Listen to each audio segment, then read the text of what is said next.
Attention, l'émission d'aujourd'hui contient des scènes qui peuvent choquer les personnes sensibles. Et selon la réglementation de YouTube, je dois vous avertir que je la déconseille aux moins de 12 ans. En même temps, ça Halloween ou pas?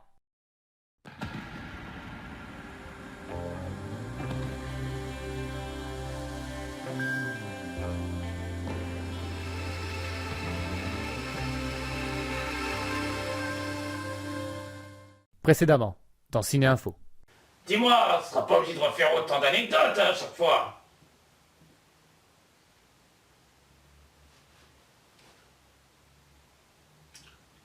Coupé. Oh putain, j'en ai marre. Ah bah tu m'étonnes, putain, déjà qu'on en a chié à la tournée cette scène, mais... Ah putain, tu m'étonnes. Ah non, là, j'espère en tout cas que celui de Jurassic Park, j'espère qu'il plaira au moins. Franchement, on a assuré. Ah tu m'étonnes, ah là on a bien assuré là.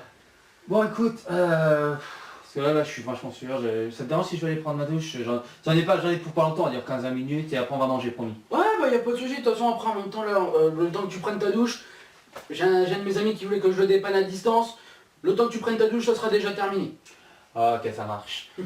Pas trop de conneries, je te jure, touche à mon appareil, t'es mort. Non t'inquiète, j'y toucherai pas, t'inquiète.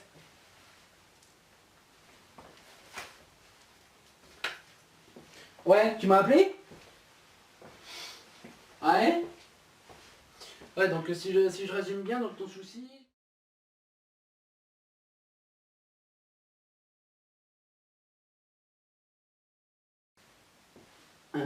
Oui, voilà, c'est ça, ouais. Oui, oui, c'est tout à fait ça, ouais. Ouais, ouais. Par contre, excuse-moi, hein, c'est pas que j'ai pas envie de te parler, c'est juste que là, je suis chez un ami. Si tu veux ce qui s'est passé là, il m'a dit qu'il allait prendre une douche et puis là ça fait depuis quasiment 3 quarts d'heure qu'il est parti sur la douche, donc là j'ai toujours pas de nouvelles. Donc je te rappelle plus tard. Ouais c'est ça, salut ma poule. Salut, ciao. Putain. Putain mais qu'est-ce qu'il fout? Putain. Il m'a dit il y a 1 quart d'heure qu'il devait aller prendre une douche, là ça fait 3 quarts d'heure. Anto? Anto? J'espère que tu t'es pas noyé?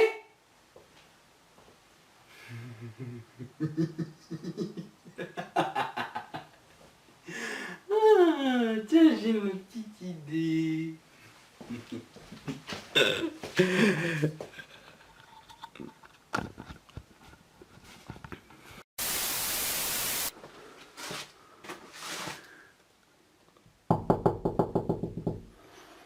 Anto?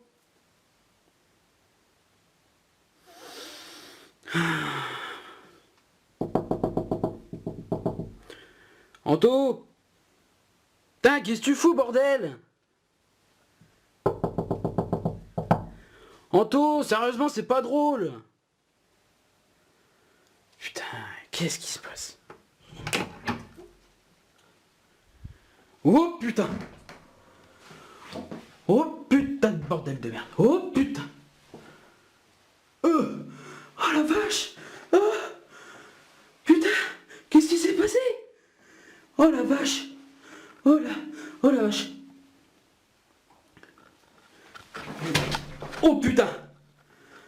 Oh putain! Qu'est-ce que t'as foutu? Putain mais t'es con sérieux? Qu'est-ce que t'as foutu? Putain! Et dire que tu m'as dit que tu allais prendre une douche! Putain! Putain! Ah mais sérieusement, tu me fais trop peur sérieux, mais... Oh putain! Oh non! Oh putain! Oh non! Non, non, non, non, non! Oh putain! Non! Non! Joyeux Halloween.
Bonjour et bonsoir tout le monde. Et bienvenue dans cet épisode horrifique de Ciné Info. Oui, pour la première fois dans cette émission, ce ne sera pas Anto Chaki qui la présentera. Non. On va dire qu'il est... Il est pas bien, il est malade. Il ne peut pas assumer l'émission entièrement, donc je lui ai été courtois et je lui ai proposé de prendre sa place. Il va pas bien du tout, donc je prends sa place pour l'émission d'aujourd'hui. Donc sans plus attendre, nous allons commencer cette émission spéciale Halloween. Pour ceux qui ne l'auraient pas remarqué, et surtout pour ceux qui n'auraient pas vu l'intro, je crois que vous avez loupé un message. Bref, le film que l'on va traiter aujourd'hui nous parle d'humiliation, de télékinésie et de sang. Donc oui, le film que l'on va parler aujourd'hui, pour ceux qui l'auraient remarqué, et surtout pour ceux qui auraient lu aussi le titre de la vidéo, faut être quand même pas être con à ce point-là, on va parler d'un remake, d'une adaptation d'un livre de Stephen King. Le film sorti en 2013, Carrie, la revanche. Donc sans plus attendre, voyons un peu ce que ce film a dans le ventre. Ce film est réalisé par Kimberly Pierce. Et si ce nom ne vous dit rien, ne cherchez pas midi à 14h sur internet, c'est normal. On peut pas dire que cette femme soit renommée dans les grandes réalisatrices, étant donné que les seuls grands films, si on peut dire, qu'elle a réalisés sont Boys Don't Cry et Stop Loss. Et si j'en suis le script, il faut que je sorte une blague de merde, mais j'ai pas le choix. On peut donc dire que c'est une réalisatrice dramatique. Putain, je suis vraiment payé pour dire ça. Dans le casting, nous avons deux actrices mondialement reconnues et d'autres acteurs, quoi. Mais bref, dans le personnage principal, nous avons Chloé Moretz, récemment vue dans la très célèbre saga Kick-Ass, qui joue le rôle donc de Carrie White. Nous avons l'excellente Julianne Moore qui joue la mère de Carrie. Nous avons Judy Greer qui joue Miss Desjardins, la prof de gym de Carrie. Et nous avons Gabriella Wilde dans le rôle de Sauce Neal, une petite pétasse à panchère qui va devenir gentille, qu'on se rend compte qu'en fait c'est une grosse pétasse et à la fin en fait on se rend compte qu'elle est gentille. Et oui, je viens de vous spoiler la fin et je vous emmerde. En ce qui concerne l'histoire du film, vous allez voir, elle est très simple. Donc ce film raconte l'histoire de la petite Carrie, une lycéenne rejetée par ses camarades, timide et surprotégée par sa mère complètement tarée, et très religieuse aussi, dont le soir du bal de fin d'année, elle va subir la blague de trop. Et elle va déchaîner sur ses camarades, et aussi un peu sur la ville, en tout cas la moitié. Elle va déchaîner une colère énorme où personne n'échappera à la mort. En ce qui concerne les récompenses, ce film eut, à notre grande surprise quand même, une nomination. Une seule. Pour la Paris International Fantastic Film Festival. Alors imaginez que si le film n'a eu qu'une nomination en France, c'est qu'il devrait y avoir un problème quelque part. En parlant du box-office, ce film cumula 82 700 000 $, ce qui représente grosso modo 10 millions de spectateurs. Et je peux vous jurer que c'est énorme pour un film d'horreur et vous avez intérêt à me croire. Maintenant passons aux anecdotes et aux coulisses du tournage.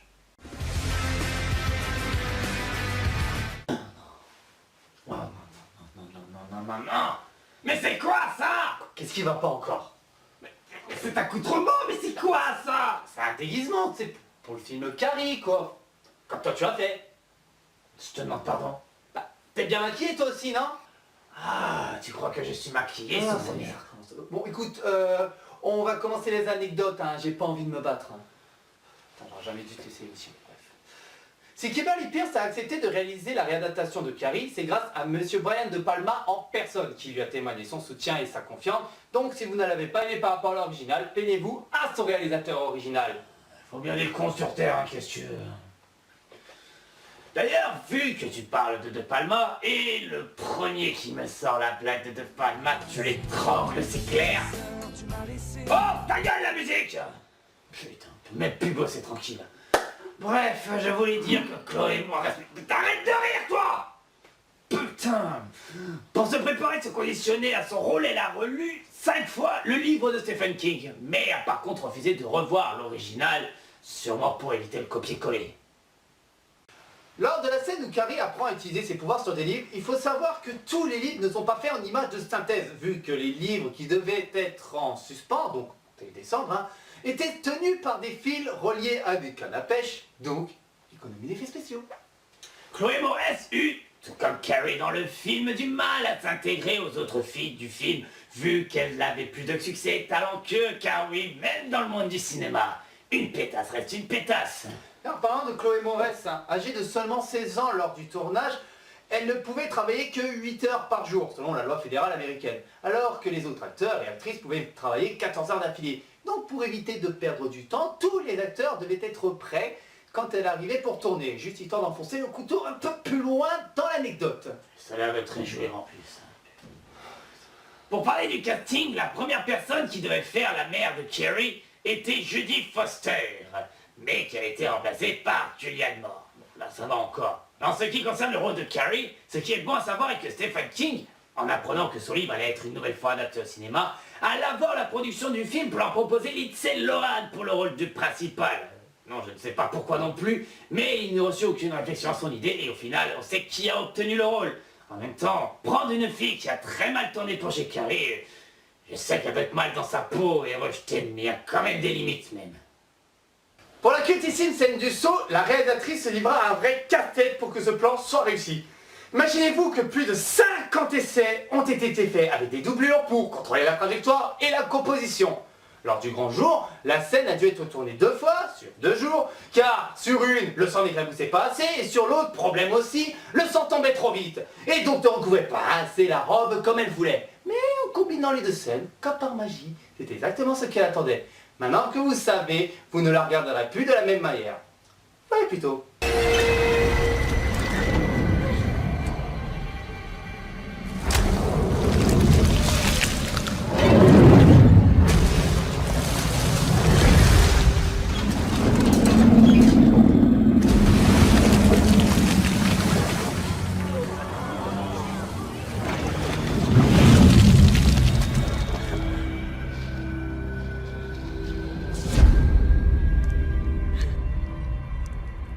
Pour faire transition à ton anecdote, hein, la réalisatrice a avoué pour tout le film, y compris les essais des sauts dit précédemment, avoir utilisé près de 3800 litres de sang, c'est énorme!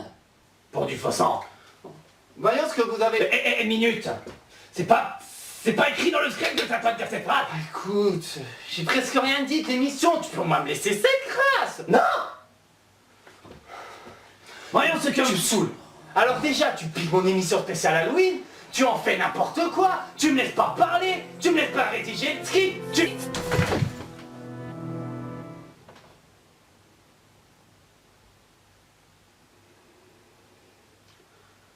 Voyons ce que vous avez pensé du film.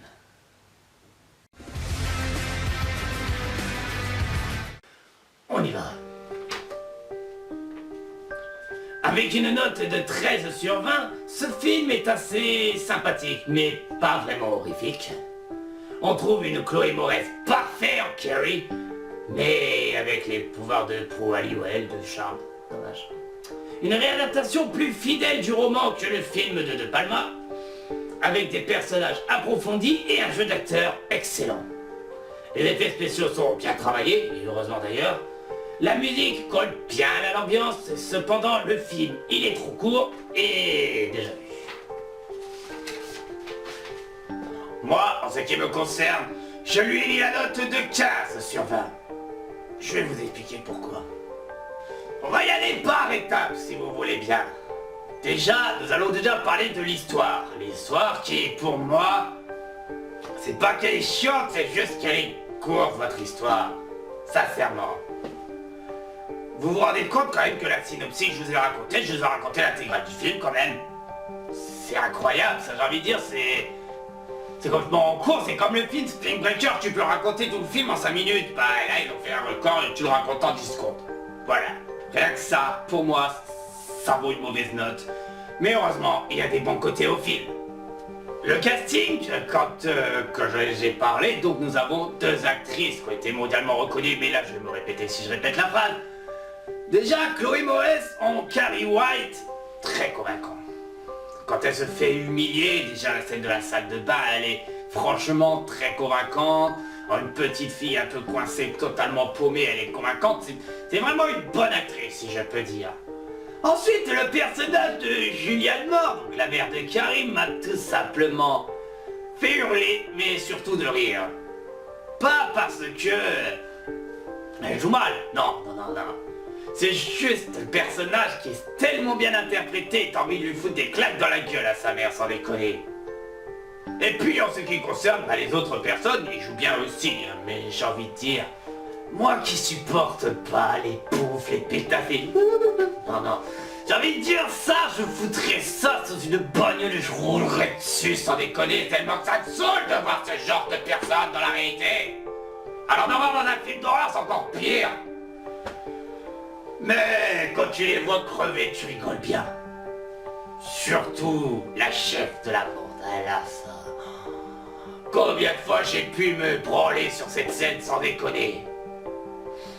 Ensuite, en ce qui concerne la mise en scène, les musiques et tout ce qui va à côté, les effets spéciaux et tout le bazar, ils sont très bien réalisés, il n'y a rien à dire. Et pour un remake qui des fois est un peu au cauchemar, mais des fois on vire bien, il faut quand même bien l'avouer. Celui de Carrie est celui dans les bons remakes. Parce qu'en même temps, j'ai envie de dire, faire plus mauvais que l'original avec les effets spéciaux de maintenant, fallait y aller quand même. Donc, moi j'ai envie de dire, le 15 il le mérite bien. Et donc ce film, est-ce que je vous le conseille? Bien sûr.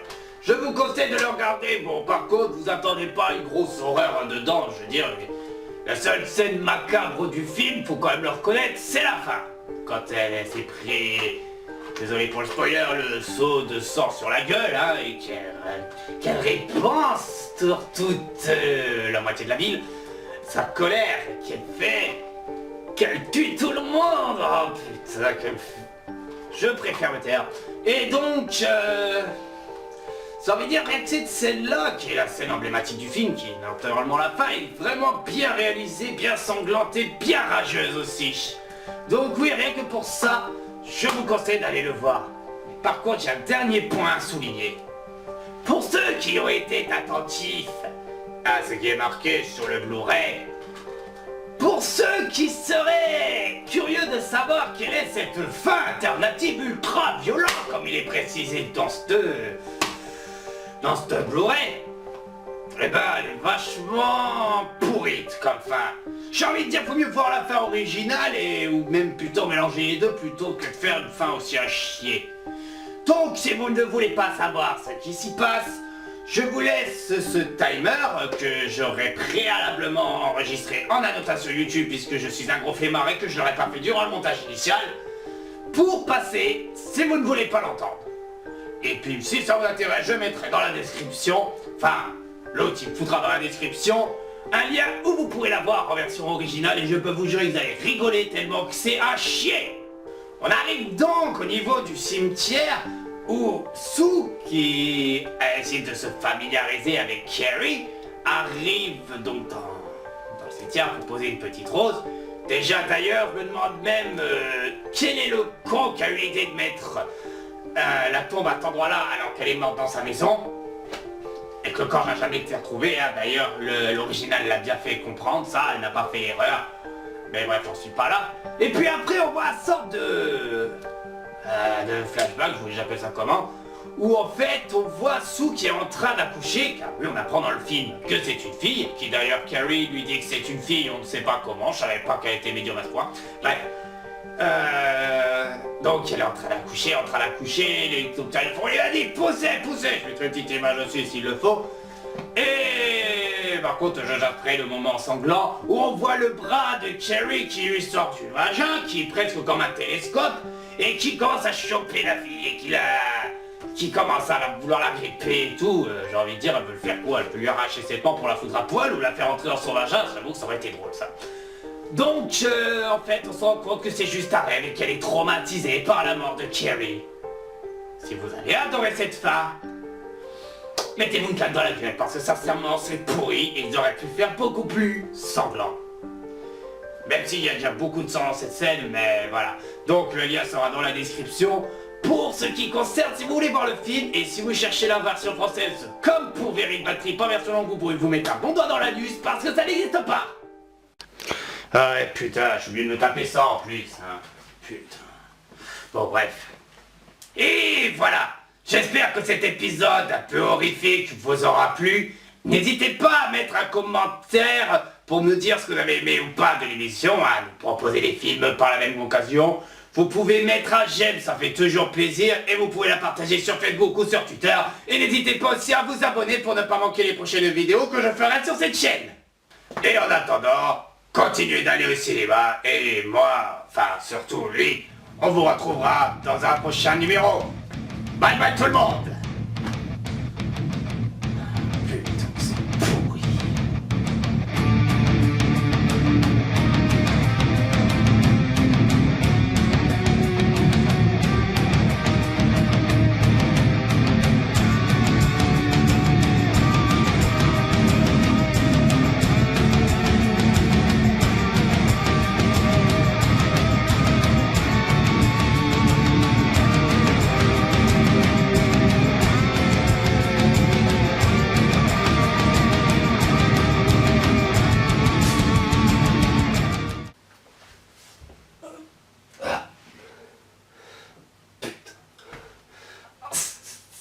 La dernière fois que je suis laisse l'émission.